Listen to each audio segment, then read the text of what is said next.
Despite incoming fire and unforgiving conditions, our troops brought every American home. No American lives were lost. We leave no man behind, and that is not luck. It's the result of unmatched training, superior technology, an unbreakable warrior ethos, and sheer American grit. Our special operators, pilots, and support crews performed with near perfection under fire, and they were lethal. 200 Marines, 8 aircraft, 1 mission, fall from the sky straight into enemy fire and take the mountains above the Strait of Hormuz by force. No helicopters, no beach landing, no safe zone on the other side. Just paratroopers dropping into a fortified mountain range in the dark under live fire, with orders to seize the high ground and open the strait to the world. This is what happened when the United States decided enough was enough. Iran had done something most nations never attempt. They turned a mountain range into a weapon. Deep in Iranian territory, overlooking the Strait of Hormuz, a rugged chain of peaks had been converted into a layered fortress. Fortified observation posts on the high ground, mobile rocket launchers hidden on ridgelines, underground supply caves bored into the rock, and spotters with direct eyes on every ship passing through one of the most critical shipping corridors on the planet. 20% of the world's oil moves through that strait, and Iran had placed its finger on the trigger. Every tanker that entered was being watched, tracked, and targeted from above. The situation could not continue. This wasn't open desert. This was contested vertical terrain, and it was defended hard. Anti-aircraft guns had been positioned on false peaks, designed to look inactive from the air. Foot trails used by Iranian mountain troops created a web of reinforcement routes through the valleys, and radar systems tracked every aircraft that came near. A helicopter assault was ruled out. Too slow, too predictable, too vulnerable on approach. A beach landing was impossible. There was no beach. The mountain sat inland, surrounded by terrain that favored the defender at every turn. There was only one option that gave American forces the element of surprise. Come from above. Drop directly onto the slopes. Fight from the moment boots hit the dirt. The 3rd Marine Regiment was selected. Their mission brief was simple and brutal. Seize the high ground or die trying.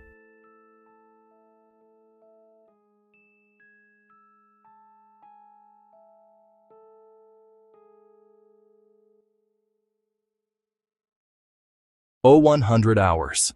A remote desert airfield in Saudi Arabia. Colonel James Harland, commanding officer of the 3rd Marine Regiment, stood in front of a wall of satellite imagery and gave his company leaders their orders. His words were direct. "We jump tonight under fire. First stick secures the northern ridgeline and knocks out the primary rocket battery. Second stick takes the central saddle and blocks the main trail. Third stick clears the southern caves. We fight from the moment our boots hit the dirt. No time to regroup on the ground. Dominance must be immediate." In the hangar, 1,200 paratroopers moved into final preparation. MC-6 parachutes rigged and checked. M27 rifles loaded, suppressors attached. Fragmentation grenades, white phosphorus smoke, extra radio batteries. M110 sniper rifles zeroed for long-range valley engagements. Mortar tubes broken down into man-portable loads. Every Marine carried extra canteens and rations, knowing resupply could be hours away. The mood was silent. These men understood exactly where they were going. 8 C-17 Globemaster III aircraft. That is what it takes to lift 1,200 combat-loaded Marines and their equipment into the sky at once. On the tarmac, ramps down, engines turning, Loadmasters secured the final supply bundles, extra ammunition, water, medical kits, chained to the floor of each aircraft. Inside the cockpits, pilots completed navigation updates and threat avoidance routing to minimize exposure to Iranian radar. One by one, the massive transports taxied into position and thundered down the runway into the black sky. This was not a stealth mission. This was raw mass, iron and men, launched at a fortified mountain, trusting speed, violence, and the quality of American training to carry the day. As the formation crossed into Iranian airspace, the aircraft descended to low level. Jump masters moved to the doors. Red lights glowed in the cabins. Then, Green. The moment the first canopy appeared in the sky, Iranian defenders opened fire. Machine guns, rockets, anti-aircraft bursts lighting up the darkness around 1,200 descending Marines who could do nothing but ride their chutes down into the fight. The drop was chaotic, but controlled.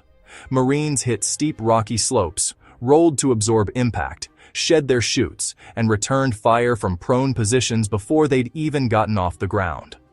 First Stick fought uphill through heavy fire, reached the northern ridgeline, and destroyed 2 mobile rocket launchers with shoulder-fired missiles, fireballs against the dark rock.